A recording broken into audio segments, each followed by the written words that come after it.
Hello everyone and welcome. My name is Beth and you're watching my Flosstube number 7.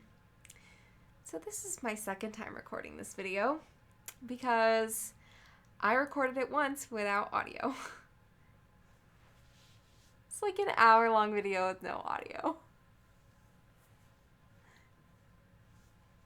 Yay! So as you can see, I'm like kind of in my pajamas, in a messy bun, and just hanging out. It's like 11:30 at night, but my boyfriend's out of town, and I want to get this done so that I can edit it and be productive through the rest of the week. So yeah, that's what we're doing. So take 2. Let's do it. What is my best new thing that I've learned this week? Well, it's actually 3 things. Because I can't stop learning things, you guys. So I, for the first time, used plastic canvas, which was really cool. I really enjoyed it. It was portable. However, I picked a needle that I thought would be good because for plastic canvas, you need something that's not gonna like just totally slip out when you rest the needle halfway into a hole to be able to move your hand to the front of the canvas. And so I picked a 24 needle, and it was so hard to pull through the canvas. But I think if I'd picked a smaller needle, it would have just slipped through all the time, because even the 24 slipped through sometimes. So my fingers got really sore after working on it for a while. But other than that, I really enjoyed it. I also used blended floss or tweeted floss. I think those are interchangeable terms for the first time. So that was really cool. And I also beaded for the first time.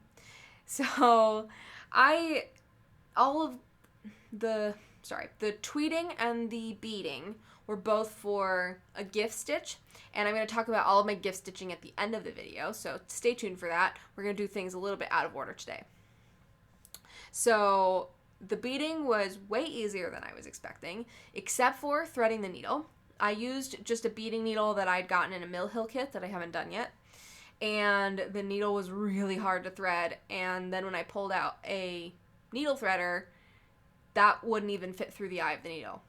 It's, one of the like cheap wire ones, and I couldn't even get that to fit through the eye of the needle. So I finally got one strand through the eye of the needle, and I only had like 15 beads, so I was able to just do those in one thread and be done. So if I bead again, which I actually plan to really soon, I will maybe order some of the like longer flexible beading needles or something that'll be easier to thread, because those needles practically had no eyes. They were impossible. I tried 2 even. I thought maybe the one I tried was defective, and so I pulled one out of another kit, and they were both like that. So has anyone else had issues with beading needles that come in Mill Hill kits? Let me know, because I felt really dumb.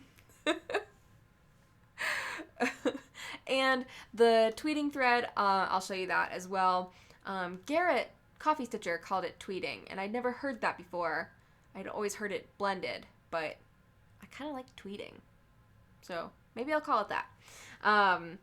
So I'd never done that before, and that was super easy. And so I'll show you that in a little bit. So I've had kind of a challenging few weeks. It's just been a really busy time with the holidays and kind of stressful and overwhelming. And so a lot of things have gone by the wayside, including my challenge stitching. I have done no challenge stitching in several weeks, and I'm kind of okay with it. At first I was really not okay with it, and now I'm okay with it. I think I probably will be done for the rest of the year for challenges, which is sad, but it's what I need. I'm to the point where I'm not even sure I'm going to do challenges next year. I will stay in the groups and I will probably do some challenges, but I'm not going to go whole hog like I have been, because I have some goals for next year, and if those goals fit with challenges, then great, but if not, I think I'm going to focus on meeting my goals rather than stitching just for the purposes of challenges. But definitely enjoying my challenge break. The weird thing, though, is that for the smalls that I've been stitching for gifts, I haven't even been counting my stitches. I usually count my stitches and record my time stitching for everything that I stitch. Everything. And since before Thanksgiving, I stopped. I haven't stitched on any of my regular whips. They've mostly all been gift new starts and that sort of thing. And, smalls and things like that are insignificant and will be finished quickly. So it's not that big of a deal. I will definitely continue counting next year. I really enjoy counting. It's just nice to have a little bit of a break from that. So I want to talk for a second about what I brought on my trip to Thanksgiving. My boyfriend and my brother and I drove up to Wisconsin for Thanksgiving from St. Louis, and I brought a lot of projects. Let's count. I brought 3, 4, 5, 6, 7, 8, 9 projects. I brought 9 projects for like 4 days. Why? Why did I do that? And I thought I had really narrowed it down too. So I narrowed it down to gift stitching, and things that could fit in my 8x8 Q-snap. So I just had like one tote bag of projects. It's not like I had a whole suitcase of projects, but and I also wanted to focus on things that were either like the colors were simple and easy to travel with, and things that I was close to a finish on. So I brought Hogwarts Express because I'm close to a finish on that. I brought Galleria for the same reason. And I brought Old Faithful because it fits in my 8x8 and came in a kit, so all the floss is just nicely encapsulated in the project bag. I also brought my Nargles New Start, which I did not touch. I didn't touch any of the things that I've said so far. I brought the plastic canvas kit that I talked about a minute ago, and that I stitched on the whole time. And then I brought 4 new gift starts that I didn't touch. So I'm going to try really hard to not do that for my holiday travels coming up, but I can't make any promises. Also, I'm starting to get some FFO panic because I have now completed 7 things that I'm going to finish and gift for the holidays. And that's a lot. And for at least 4 of them, I'm going to do sewn finishes, which I've never done before and I'm really nervous about. But on that note, I took a sewing class this past week, which was really fun. I should have talked about that in things I learned. I don't give myself enough credit. It's probably because I used to know how to use a sewing machine and I just hadn't used one in a really long time. But my mom is an fantastic sewer. What do you call that? Seamstress? She is very adept with a sewing machine, and she used to compete with her sewing when she was in middle and high school. And so she taught me how to use the sewing machine when I was a kid, and I like made a pair of pajamas for my cousin, and I made a pillow, and I've definitely used a sewing machine before, but I usually had help with my mom around, and I was a kid. So it's been a really long time, and I needed a refresher. So we have a really cool thing in St. Louis called the City Sewing Room, and it's basically a place with a bunch of sewing machines where you can go in and rent time, and the women who work there are available to help answer questions and give advice on projects that you're working on and that sort of thing. They also have sergers and embroidery machines and really cool stuff there. So I think it's like $10 an hour or something really inexpensive to go and stitch there. So for someone like me who isn't spending a lot of time sewing, being able to do that instead of buying a sewing machine is a really great option. And their machines are, really great quality and in good working order and everything. And their facility is really, really nice, and they've got a lot of fabric that if you are renting time on the machines that you can use for free. And they've got basically everything you ever need in there. And so you have to have basic sewing machine skills in order to be allowed to rent time on a machine. And I would consider myself to have basic sewing machine skills, but it had been so long that I didn't really trust myself, and I just really wanted the refresher, especially for things like just like loading up the thread to get started and that sort of thing. So I took their like basic 101 sewing machine class, which is a one-on-one class, which I really enjoyed. I went at like 2 p.m. on a Monday. I left work for it. It was just an hour, and then I worked from home the rest of the afternoon, so it was no big deal. But those were the hours they had available, and I can't wait to be retired. I just sew at 2 p.m. on a Monday. It sounds awesome. So basically, the woman who was teaching me walked me through the different kinds of sewing machines they have, and she walked me through how to load the machine and how to fill a bobbin and how to basically use all the settings and that sort of thing. And she apologized to me at one point for like getting too technical about the machines, and I was like, no, understanding how the machines work is super, super helpful for me to know how to do a better job and to learn. So I really appreciated her lesson, and she was just super nice and really interested to hear about my stitching, and so I just had a really good time. And I'll show you, she let me keep the scrap that I was practicing on. So this is it. And the straight lines over here I was experimenting with the tension, and then the zigzag was experimenting with settings, and then the like asterisks, eyelets here that are not going to focus. Man, those are really cool. I wish they would focus.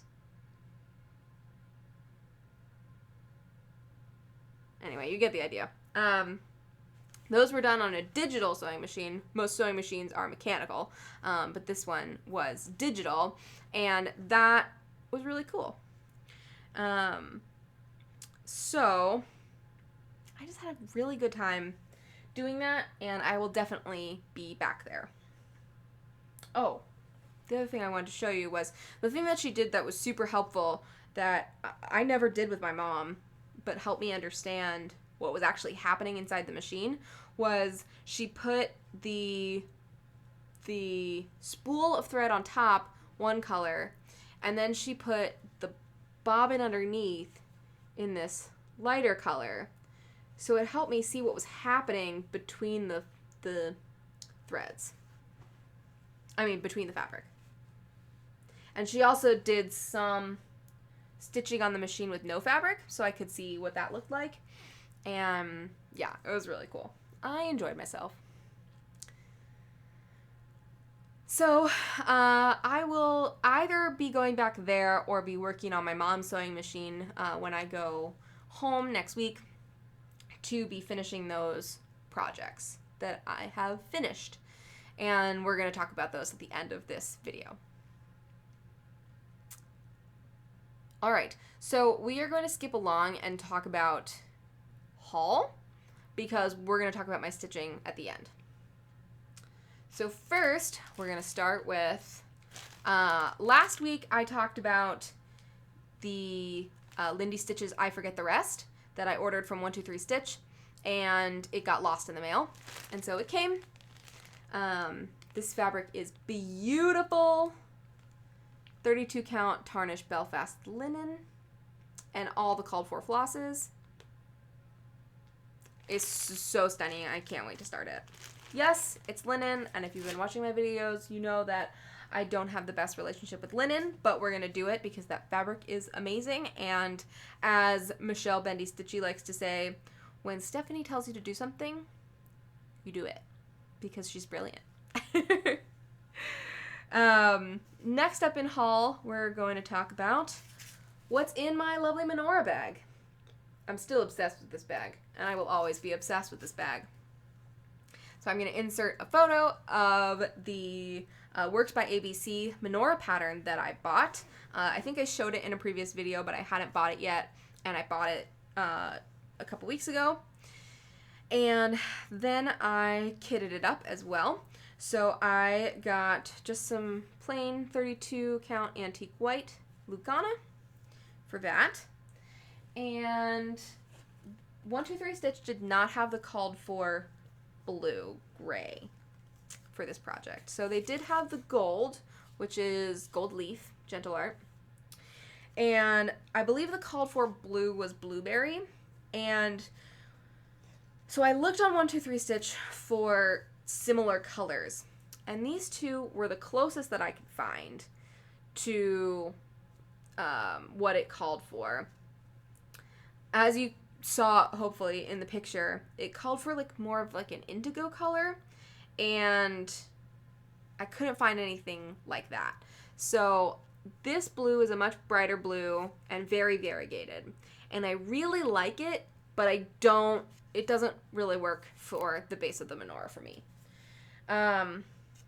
And then, so that one was Blue Jay, and this one is Old Blue Paint. And I don't have a problem with this color, except for the fact that I don't like the way it looks with the gold. It's a little too gray and washed out for me.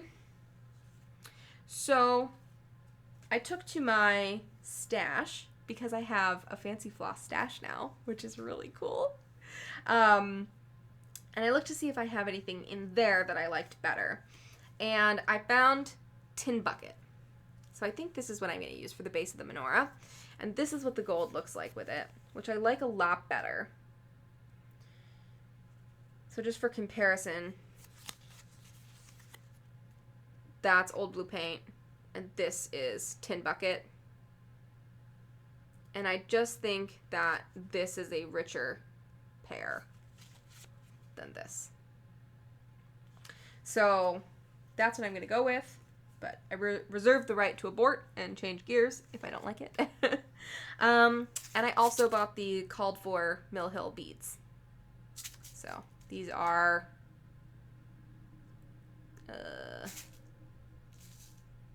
doesn't say the color on them. Well, it says a number, 02011, but they're just like a gold seed bead. So I cannot wait to start this project. As you heard in the last video that I talked about it, this chart floored me, and so I cannot wait to start it. Cannot wait. Next, Peppermint Purple released a discount code, so I lost my mind a little bit and bought all of these.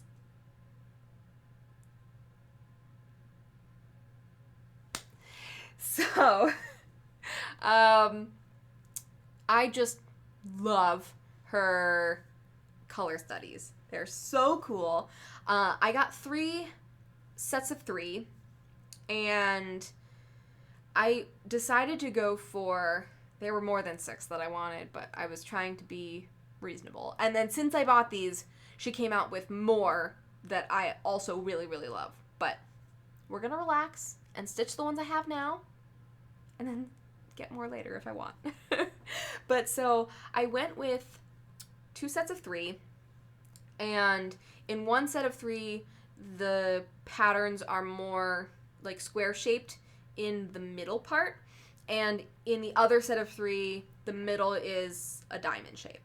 And so I thought keeping those patterns, the shapes relatively similar would make for really nice displays. So that's what I went with.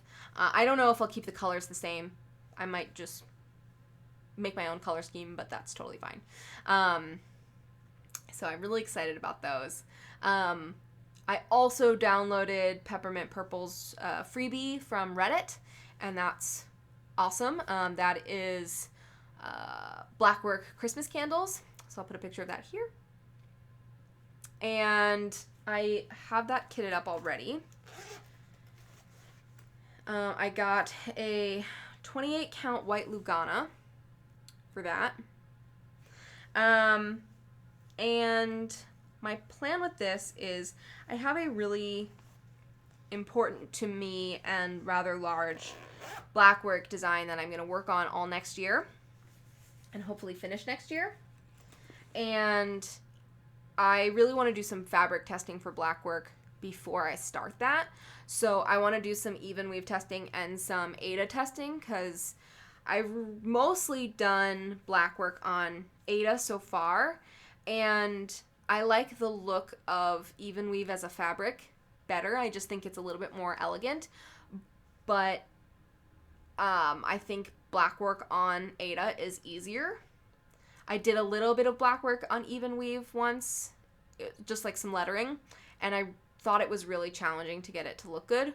So I'm going to try some even weave again, and I'm going to do the freebie Peppermint Purple pattern on the even weave, and then I'm going to do something else small on some 18 count white Aida that I got that's not even worth showing, to just test out the differences and see what I like, and hopefully by the end of the year I will be ready to order fabric for the project that I want to start next year. Also from Peppermint Purple, I bought their Star of David pattern and a set of coasters. Was that it? I think that was it from Peppermint Purple. And the coasters, which I'll show here, the pattern says that the coasters they fit into are a standard size, but I haven't been able to find those anywhere. So if any of you know where to find those, please let me know in the comments below, because I have no idea where to look for that. And then the Star of David is just, I've been in a Hanukkah mood, so I really want to support designers who are designing things for Hanukkah. Michelle Bendy Stitchy was talking about the Works by ABC patterns that the Menorah that I'm gonna do, and she was just saying how cool it is that there's a designer designing something really cool for Hanukkah, and I totally agree. And so I want to be supporting designers who are doing that. So that's what this is what the Star of David pattern looks like. So, I think that's all. Ooh, one more thing for haul. From TankardCrafts on Etsy, I got this really cute scissor cushion. Your scissors like go in this pocket here, and you can also like put pins and needles into here. And I think this is super cute. The fabric is kind of opalescent, but like the glitter is inside the fabric, like it's not coming out. So I think this is super cute, but there's a small problem with it. It came with the seam coming apart like this, and I think it's because it's overstuffed. It's really firmly stuffed, and when I go to put my scissors in here, it's kind of hard to get them in here. Like there's not much give here in the pocket. So I don't like blame this shop. I think it's a really cute product. But I will probably contact them about this issue and see what they'd like me to do. I'm happy trying to just fix it myself, but I would like to make them aware of this problem. And just so that, they can be aware for the future. I'm not like looking for them to replace it or anything like that. And honestly, even if the seam was fine, I might have tried to open it to take some of the fluff out because it's so overfilled it's a little hard to use. But I mean, that was like even with shipping and stuff, it was $8. So not mad at that. Alright, so that was all of my stitching haul. I have some pin haul as well. So let's jump into that. From LaserBrain Patch Co., we've got a cute little Hogwarts here that the Quidditch player moves along the back. So that's really cool. Also from LaserBrain, I got 3 broomsticks with the lantern that moves. And then from Mad Unicorn, she has this really cool line of pins with character wands in them. So this is Luna with Luna's wand. And it's got a radish in there, which is adorable. I find that a lot of Luna stuff is just like same old, same old. But this is really creative and beautiful. So I was really excited to find that. Also from Mad Unicorn, I have a Fleur hat with her wand. And a Triwizard cup with Cedric's wand, and it says, "Remember Cedric Diggory." I know you can't tell that it says that, but it says that. And also from Mad Unicorn, there's a Mimbless Mimbletonia Christmas tree. I'm obsessed with this pin. I love it so much. Yeah, that's amazing. And I just discovered Mad Unicorn, and I like them so much that I joined their Patreon pin club. So you'll be seeing more of them for sure. Then, this past week, I saw Wicked at our local St. Louis Fox Theater, and so I got a Defy Gravity pin. This is not the highest quality pin, and I'm sure it was way too expensive. I don't remember what it cost, but way too expensive for the quality of this. But from afar, it looks fine. So, that was my pin mail. What is next? So I don't talk about books very much because I'm a slow reader and I have a lot going on in my life. So I don't finish books very often. But a lot of cross-stitchers talk about their books, and I've talked about book purchases here before. So yeah, so I finished a book. My boyfriend and I will sometimes read together, which is a really fun activity for a couple. If you have a significant other, I highly encourage you to read together because it's just like a fun, snuggly thing to do together that isn't watching TV. And I really love it. We started doing it when we lived long distance from each other for 2.5 years. And there's only like so much that two people can talk about. And when nothing has changed in your life from the previous day when you talked last, sometimes it can be really challenging when your only method of communication is talking to each other. I mean, the only method of like spending time with each other is talking. So we started reading together so that 1, we could hear each other's voices, and 2, that we would have something to talk about. So we read through Harry Potter, we read through like 5 of the Wizard of Oz books. We read through a couple other fantasy series. We read through some like Vonnegut and some science fiction. I think we read Ender's Game. So we got through a lot of books in 2.5 years. And we read through all 3 of the Cormoran Strike books that were out at the time. And that's J.K. Rowling's pseudonym for her adult mystery series. And we loved them. And so when I moved to St. Louis, we stopped reading together because we didn't need it anymore. And then a little while later, the 4th Cormoran Strike book came out.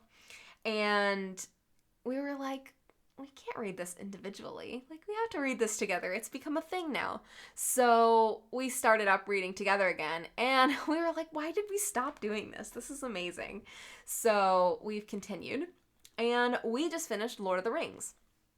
I had never read it before, and my boyfriend is a big fan of Lord of the Rings. He knows Lord of the Rings lore like I know Harry Potter lore. He has not read Lord of the Rings the number of times that I have read Harry Potter, but his memory is so much better than mine, so he doesn't have any problem remembering all the stuff that he read. So it was great reading Lord of the Rings with him because I had tried reading it before and not been successful. But spending time with him kept me wanting to come back to the story. And I found myself really, really enjoying it. And then the parts where I had questions about lore or about confusion about characters, he was there to answer my questions. So I had a great time with that. And we are already like a third of the way through the 2nd book. So loving that. That's been awesome. So, moving into plans. I am very concerned about the number of projects that I bring over Christmas break.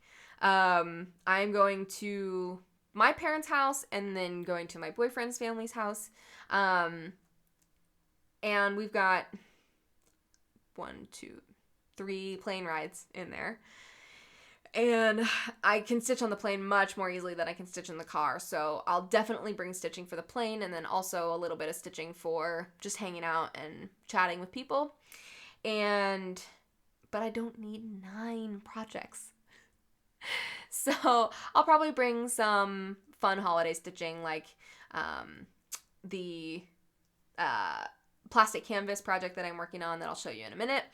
The Menorah I just kitted up. I'll probably bring the Blackwork candles from Peppermint Purple. I'll probably bring, and maybe I have a little ornament that says cotton-headed ninny-mungids from Elf. So I might bring that. That's like a couple of hours stitch, if that. And I might also bring my Nargles New Start because I have that kitted up. So that's it. I think that's it. Not going to bring anything else. Hopefully. I can't promise anything. When I come back, I'm going to do one more video before the end of the year, and so I will report back how well I did. So those are my plans, and also in that video, towards the end of the year, I am going to talk about my plans in more concrete for next year, and also maybe I'll do like a whip parade and a finish parade from this year. So that'll be fun. So now let's go into what I actually stitched on the past couple of weeks. So we'll start with the one thing I worked on that's not a gift for someone. And that is the plastic canvas piece that I was talking about earlier. And it is this Dimensions Christmas tree. And all those little white dots are French knots. Oh man, please save me. But I'm not there yet. We'll cross that bridge when we get there. So this is what it looks like. I started this in the car on the way to Thanksgiving, and I stitched on it while we were there, and then I stitched on it a little bit in the car on the way back. It was really hard to stitch in the car.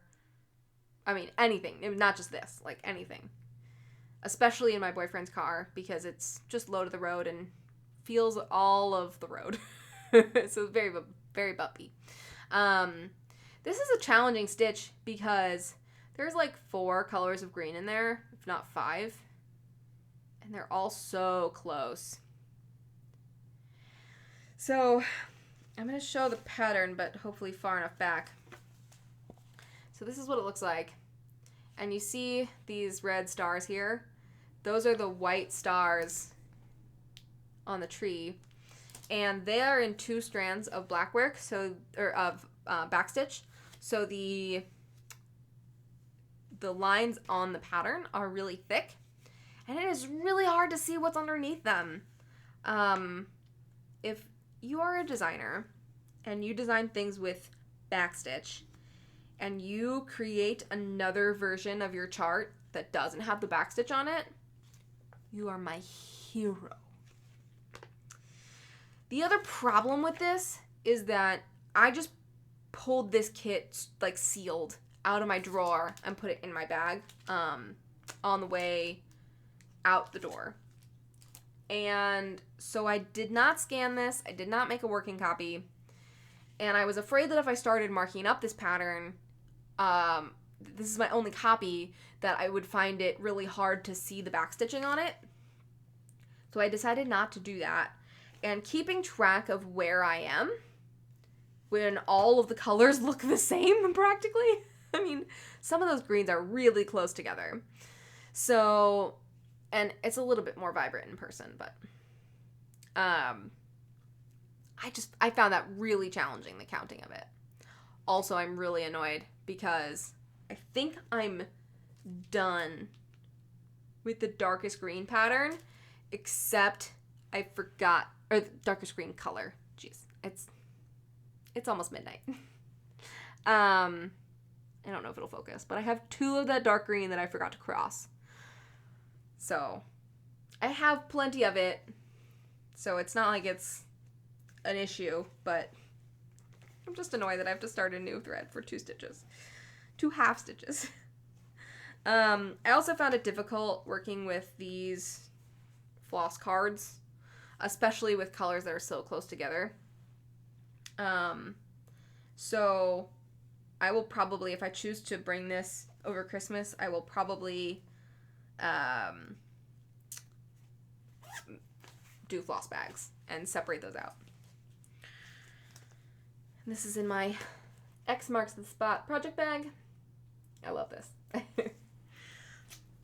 So that is the only project that is not a gift for somebody. But moving on from here, all I'm going to talk about are things that I'm stitching as gifts for friends or family.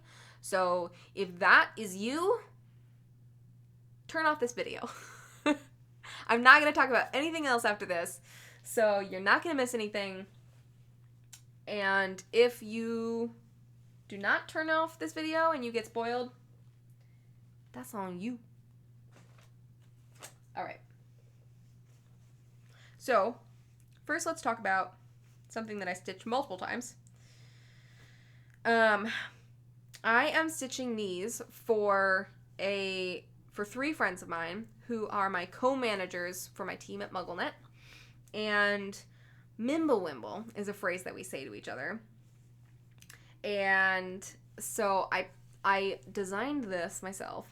Designed this myself. I found like a free cross-stitch font maker and made the font through that. This was just to test. This is just with floss I had laying around, just to see how big it would be. And then I did a couple of options for the lettering underneath. And I ultimately went with this.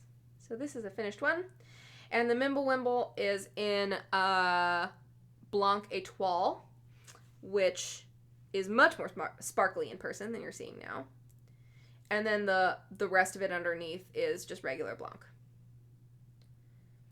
So I was a little bit bummed because the backstitch lettering underneath is a little wonkier than I was hoping.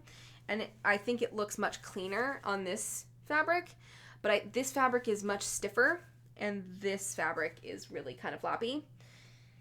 This is Picture This Plus Ada in 16 count. The color is Mystic. And this color is freaking amazing. And I don't like how soft it is. I prefer my Ada to be a little bit stiffer. And I like my even weave to be softer. So I stitched that 1, 2, 3 times. And I have fabric for a 4th for me to keep. I was hoping that I could do the one for me to keep while, like, before, I can't speak. I was hoping to do the 4th one for me before I had to finish the rest of them so that I could finish them all at once. But I don't think that that's going to work out. So those are going to get finished into pillow finishes for ornaments. And I'm going to just watch some tutorials and hope that I can get the sewing figured out. I'm sorry, I'm so scatterbrained, and it's really late at night now. And this is the second time I've done this video. I was not less scatterbrained earlier, but I'm not worse, which is not a good thing. So the next piece is probably the piece that I am proudest of in a long time. I am obsessed with this. This is Library Cat. It is so stinking cute. So these are the beads that I did up here. And then the cat was supposed to be in all 310. And my friend's cat is like a tortoiseshell cat. And so I wanted to rechart it to match her cat. And I wasn't really sure how to do it. I was thinking I was going to do like spots of color, but I was a little bit overwhelmed trying to figure out where the spots should go. And so I posted it in the Hufflepuff chat, and everyone was super awesome with their suggestions, and the overwhelming consensus was that I should do blending.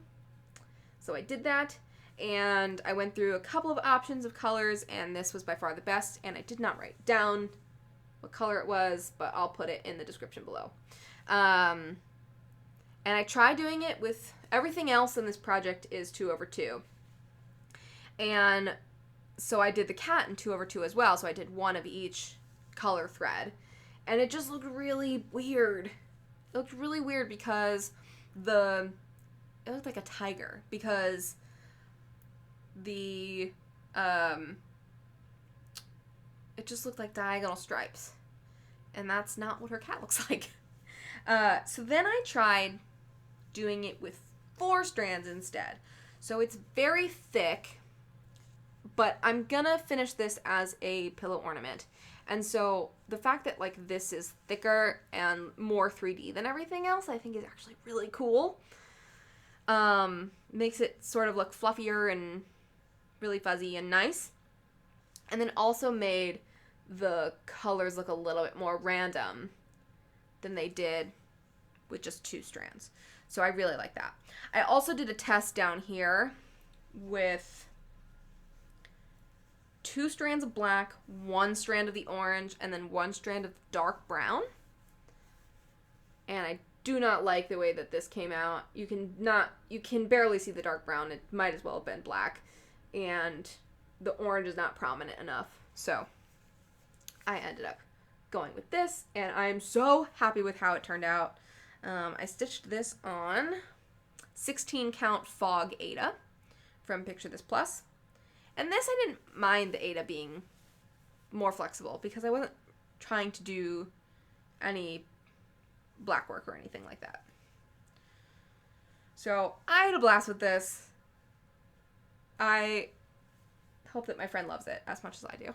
I'm sure she will. last but not least, I worked on a piece for my boyfriend for Christmas. He is super into chess, so I stitched him this. And the fabric is a little bit greener than it's showing. It's more of like olivey green. It's 32 count Heritage Lugana from Picture This Plus. I hate this fabric. I hate it. My needle just scratched through it the whole time. And I went all the way down to a 28 petite needle. And it was similar to the plastic canvas where I kept having to pull the needle through. And sorry, I just had a moment where I wasn't sure if I talked about that in this video or the one I recorded previously with no sound. I'm sorry if I talked about this before. The plastic canvas, the 24 size needle that I was using was really hard to pull through the canvas and hurt my fingers. And this had the same problem, but I was using a 28 petite needle on 32 count. I've never had a problem with 32 count. I use 26s on 32 count for the most part. This fabric just did not agree with me. Also, this chart was not the nicest. It was just kind of not well put together. The picture on Etsy was like this. All 4 of them in a row. When I looked closer, the spacing between them was not even, which really bothers me. So I fixed that. And the chart actually shows them 2 and 2, like on top of each other. And I thought that was stupid. And also, why would you show something different than what your pattern shows? I don't know. So I just made it look like the picture because I like that better. And it also calls for stitching in a gray color, and I just stitched in 310. So I think it's cute though. It's too big to stitch in like an ornament pillow, and it's too small to stitch in like a pillow. So this is probably going to go in a frame. The picture from Etsy shows like an oval hoop, which I think is really cool, but I don't know if that's really my boyfriend's style. So I think it'll probably go in a frame. I have to pick up something from Michael's that I just got framed, so I'll probably drop this off when I go. I know I should just do this myself because it's so small, but I just don't want to. I hate it. I hate it. So we shall see. Okay. I think I got through this more quickly than last time. Not by much, but a little bit. Probably because I want to go to bed. It's midnight now. But thank you for sticking with me, and I'm sorry if I'm a little bit discombobulated today. I'm just tired. I have a lot going on. But I wouldn't do this if I didn't really enjoy it and want to. So it's not like filming this video is a burden on me or something. Anyway, thanks for hanging out with me, and I hope y'all have a wonderful holiday season, winter break, whatever you got going on. I hope you're able to spend some time with your family or your found family, people that make you feel warm and fuzzy. Hope you get some time to relax, and first and foremost, I hope you get time to stitch, because I don't know about y'all, but when I am stressed and overwhelmed and maybe feeling a little bit down, my stitching is exactly what I need. So, I love you all. Thank you for hanging out with me today, and have a happy holiday. Okay, we're gonna do that again. Have a happy holidays. Good night.